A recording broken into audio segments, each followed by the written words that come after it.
Welcome to the Subjective Professor podcast, where we reject coercion and hypocrisy. This is episode 279, and we're going to talk about the Balkanization of knowledge. Happy New Year. First episode of 2025. Let's get to it. So, to balkanize is to break something up into smaller and hostile or adversarial parts. You may be familiar with the word because of the Balkan Peninsula. That is that area above and including Greece. So there are a lot of small countries there, and they all kind of are at odds with each other. Anyway, so scholarship used to be one big happy family, right? So if you go back in time, even just about 200 years or so, you'll see that if you went to university, you studied all of the subjects. Now, I'm not talking about undergraduate, but on the graduate level, like if you do higher graduate level, what we call today graduate level education, you didn't confine yourself to liberal arts. You didn't just do philosophy or science. You did everything. And one could make the argument because there wasn't as many books, there wasn't as much information, knowledge, learning at the time. And so it was possible for someone to become relatively knowledgeable about multiple subjects. It's the modern university and the increase in the volume of information, perhaps what we might call specialization, expertise, that you begin to see departments sort of become independent of each other. So if you do sociology, that's pretty much all you do. Like you don't do the science, you don't do philosophy, you just pretty much only do sociology, right? For example. Or if you do science like chemistry, then generally you're not doing philosophy, right? Or you're not doing economics, okay? So uh, as we move forward in time, you see that in the university, in particular, you see this balkanization of knowledge. And because it's there in our schools, once you finish school, once you graduate, you're already in that mindset of saying, oh, that's science, or oh, that's literature. And you get to basically say, I don't know too much about that. And so you almost excuse yourself or you give yourself an out, a way to excuse yourself from knowing or having a broad base of knowledge. So back in the day, 200 years ago, people who did philosophy also studied biology. Immanuel Kant, who was living during the European Enlightenment, the Continental Enlightenment, he did lots of philosophy. We remember him today pretty much for his philosophy, but he also wrote a lot in the field of biology, except a lot of the stuff that he wrote for biology no longer is relevant, right? Because science has advanced so much since those days, right? With the introduction of the telescope, the microscope, more available for these tools and better tools, then increase the volume of information that you can learn from or create in the scientific field. So in those earlier days, or I should say 200 years ago, everything informed everything else, right? So if you did philosophy, well, anything you said had to be in consideration with everything else that you knew, right? Because it's no longer, oh, I got to consult with the science department. No, the science department is in your head, right? You read everything you needed to know in the science department. And so you just had to go into your head to know if what you're saying philosophically conflicts with what you have studied and learned in biology, right? Pretty simple, straightforward. I think you understand the argument. And fast forward to today with the specialization, right? So I am a biology major, and so you're basically saying, don't bother me with that philosophy or that theater stuff. I'm doing real science, right? And so with specialization, because you now have studied things and you've done things that no one else has in any other department, it gives you this sort of sense and feeling of expertise, of superiority. And trust me when I say that sense of superiority exists in the humanities as well. You can be a literature MFA, Master of Fine Arts, or whatever, and that's the top of your field. You think you're smarter than everybody else. It's not limited to the sciences. It's pretty much every department. Okay. I even had that high for a little bit after I got my doctorate in 2003. I thought, wow, I think I know some stuff, but it quickly evaporated only because of the way that I got my PhD, right? I looked at a lot of different fields. I used a diverse number of fields in order to write what I wanted to write. And in order to answer the questions that I had, and I explained this a couple episodes ago on my journey to libertarianism, where I had to explore other fields to fill in these blanks, to fill in these holes, right? I wasn't going to just simply say, well, the religion department doesn't say anything about it, so therefore no answer exists. That's just a really lazy, arrogant way of doing it, which is what I think a lot of people are doing today. So at the core of it all, and what I use as my big, finale in this argument that says we're all looking at the same thing, right? Just because specialization it makes you think you're looking at something different, but in reality, all of the different departments are looking at different aspects of the same thing, life and the universe, right? The only thing that's different is the perspective. One of my earliest episodes, I think the very first one, where I talked about epistemology of knowledge, I talked about the shadow sculpture and how if you look at the sculpture, you just observe it empirically in all of the traditional mainstream ways of observing and trying to understand and study an object, you'll never get at what it really is, right? And the shadow sculpture by J.V. Muntian, right? You can go to his website, Shadow Sculpture, look it up, and then you'll be amazed. But uh, that, in order to appreciate what the artwork is, I mean, he says it's a matter of physics and chemistry. But if you were to, if you to truly appreciate it, you have to cast a light on it and look at the shadow. And the single sculpture, if you rotate it, uh, just so, it gives three different shadows from the same sculpture, right? Which is very, very cool.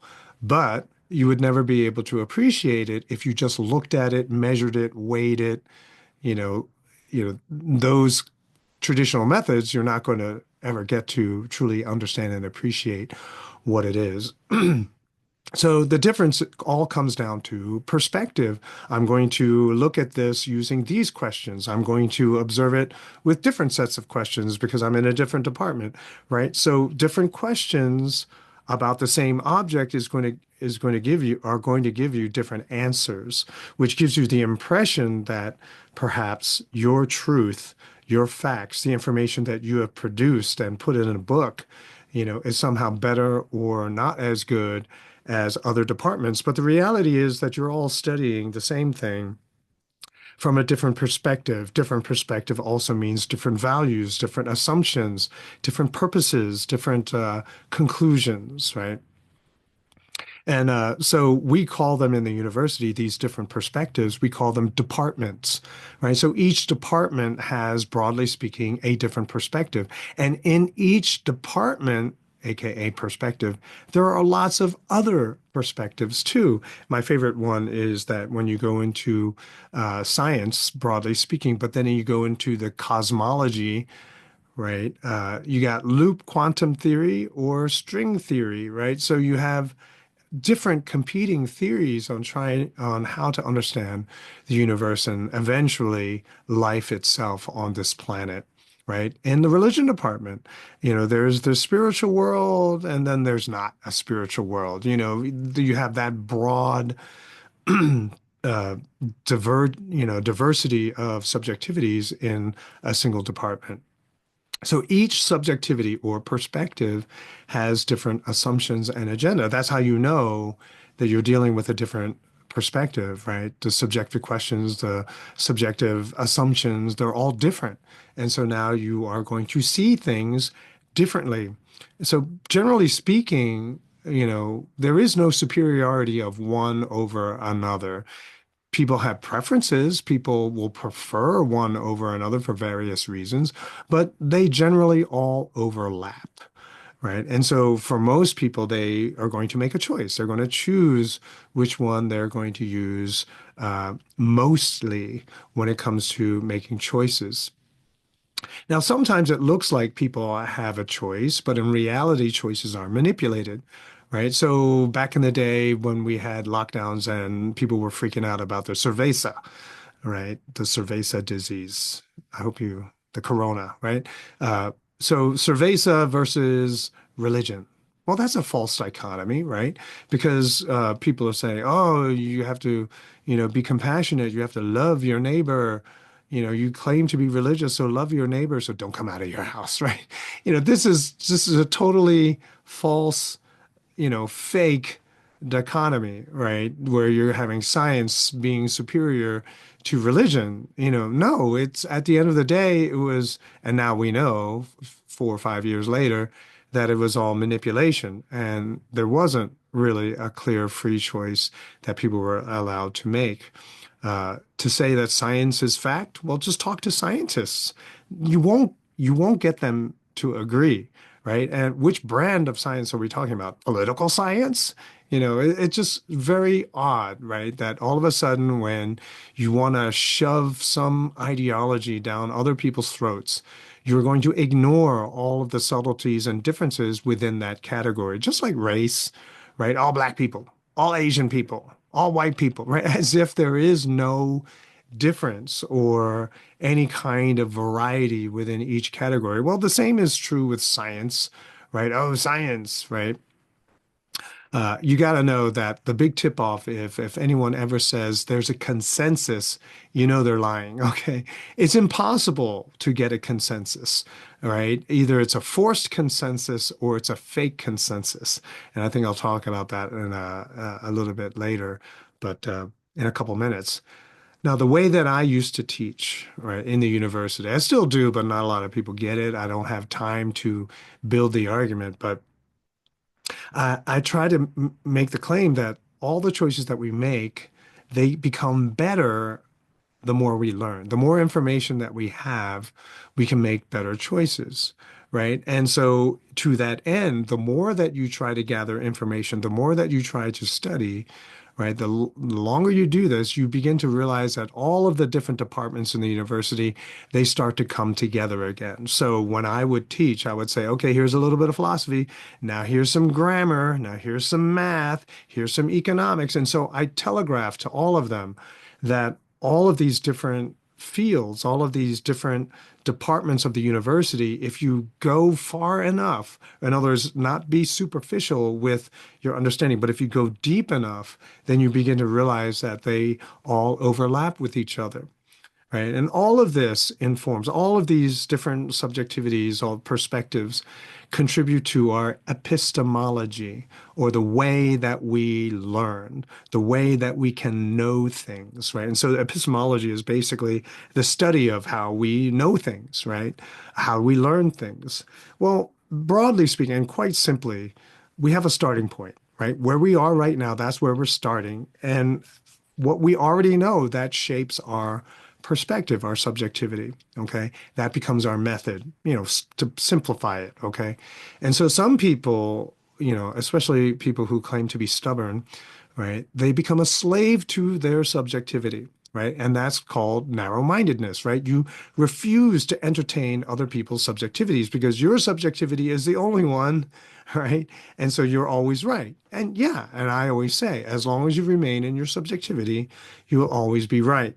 But of course, the world does not remain within your subjectivity. And so when push comes to shove, right, you're confronted with a crisis then you have to either modify, adjust, or change your subjectivity to account for and to explain all of the changes in that you are observing. Okay, so otherwise, if there's very little change in society, then we get to say, "I've always done this. I'm always going to do this." Right? That's why people always lean conservative because you don't want to change. But as the more you become a slave to your subjectivity, the more you put yourself in a box, right? And that's my what is it? My thumbnail is light coming out of a box, right? So, in other words, symbolizing people getting out of their own narrow subjectivity to be able to see the rest of the world. It doesn't mean that you'll see everything, but certainly you will see more than you did before.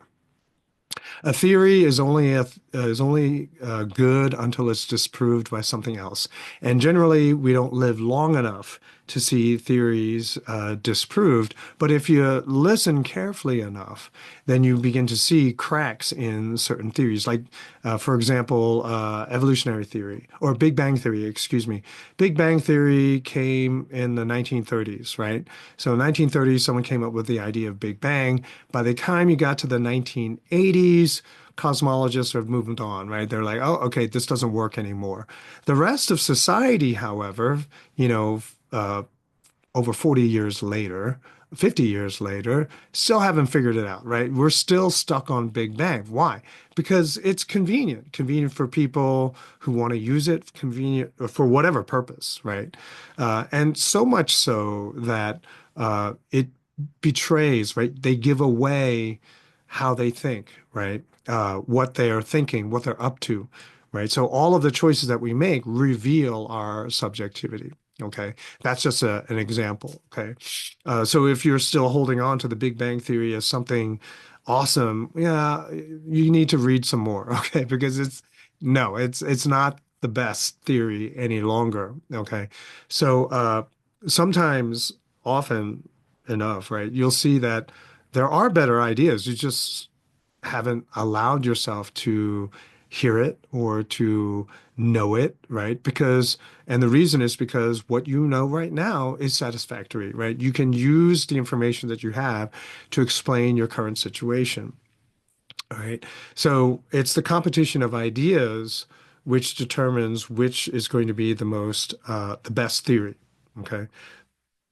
Now, I bring that up because right now, what's messing everyone up is the Federal Reserve because they print all this money, right? They're able to fund and maintain bad ideas, bad theories, okay? Like the whole woke agenda, clearly subjective, right? It's a view that's advocated by some people, but more often, I think we saw by the last election, it's rejected by most people, right? And in the United States, maybe we can't assess it too well. But you go to other countries and they don't care about this stuff, right? And so that's how you know, right? It's the money, right? It's the printed inflation that is propping up a lot of really bad ideas. So that's something you need to keep in mind.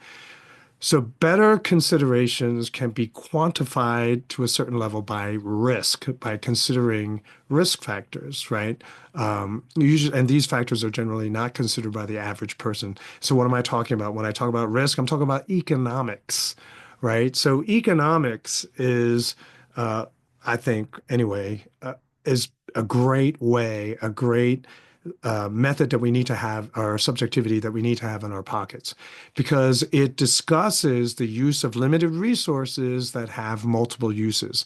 The last episode I did was about time. Time is the most valuable resource. It's extremely limited, but it has multiple uses, right? And so trying to figure out how we use that time then introduces the concept of priority and cost. Now, all of that goes out the window. Economics, scientific knowledge, all of that stuff, all the subjectivity stuff goes out the window because it's now all morality and virtue, right? And all of this, again, is fueled by inflation, right? All those people that are protesting, yeah, they're bought and paid for. That's their job to protest. They're bussed in, flown in, whatever, right? And the government is able to do this, certain people are able to do this because of all the liquidity, all the inflation that's out there.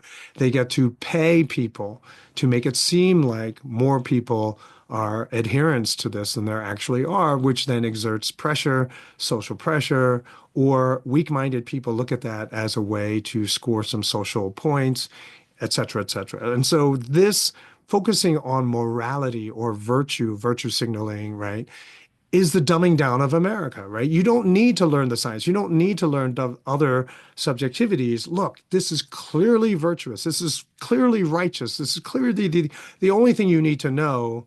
So have at it, right? And so this process of focusing on morality, right? Not to be confused with religion. It's a different way of expressing religion, but not one single religion, right? Just stop oil. That clearly is a morality. That clearly is a religion. That clearly is some virtuous activity, subjectively speaking. So this is dumbing down of America. You can also see it expressed in different ways. I talked about AOC when she says morally correct than factually true. It's more important to be morally correct than factually true. So you could be totally straight up making up stuff, but it doesn't matter because you're morally correct. Not very scientific, is it?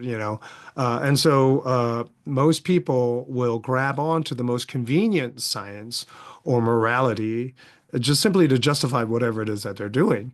And now that we know there's a lot of fake science or misinformation science out there, well, then pretty much you can find anything that you want.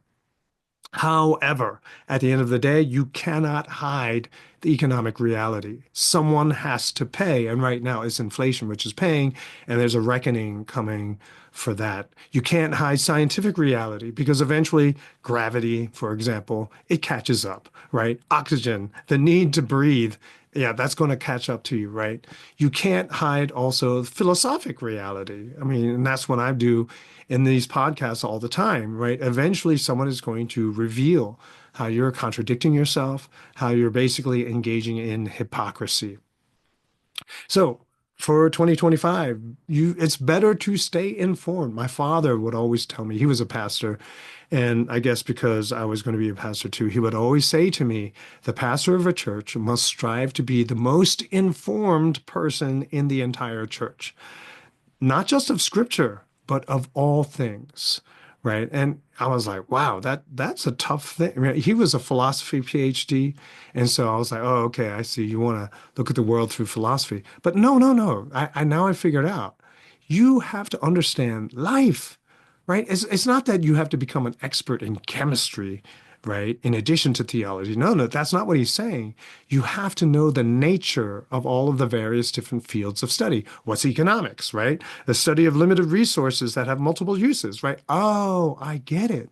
And that's the kind of stuff that you're going to talk about. Science. Oh, science is the basically the endeavor to find out about things, right? Experiment with things, but always asking questions. The questions never stop. And if you understand that characteristic, that basic fundamental characteristic of science, then you know there is no such thing as the science is done or there's a consensus in science. You know, like, and so day one, when people started locking down the country and everything, I told everyone in my classes, in the last class I had with them, I said, the school is only closing because of lawsuits, the threat of lawsuits.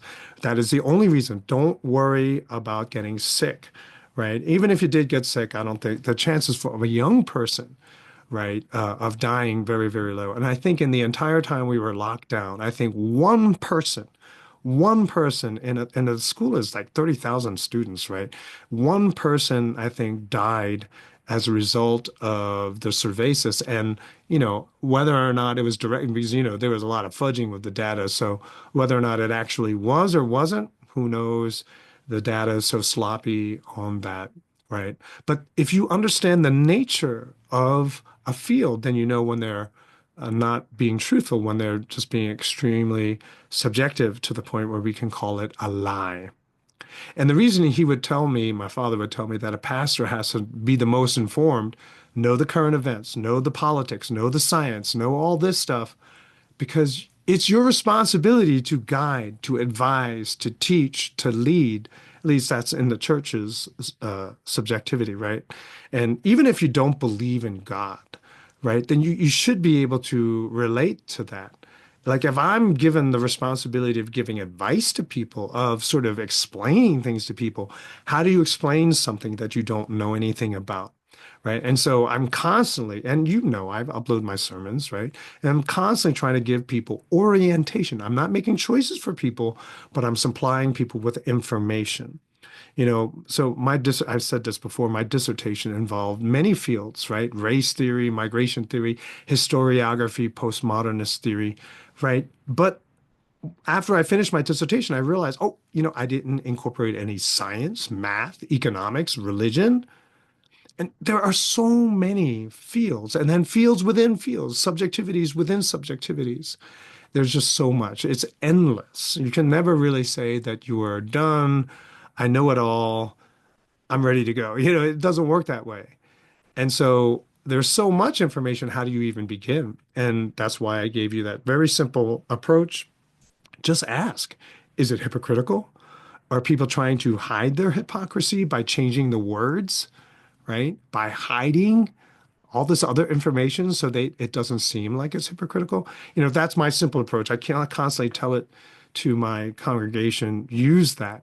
And it's the easiest way to begin this process of escaping this effort to dumb down America, this balkanization of knowledge. And if you do that, at the very least, you should be able to tell when someone is lying to you or they're not being totally honest, right? Because isn't that what learning is supposed to be about? To protect yourself against people who are going to try to deceive you, mislead you, trick you, use you, right? At least that's the way I look at it. And so, yeah, refuse to participate in this balkanization of knowledge. Learn everything, right? Learn about subjectivity. And if you're just beginning, use that hypocrisy as a guide. Just ask yourself, is it hypocritical, right? What if someone else did the same thing to me about something else? How would I feel about it? And if you don't feel good about it, then it's probably hypocritical. And you got to keep on looking for a better choice on how to handle that situation. Well, that's it for the first episode of the year. Again, I wish you a happy new year.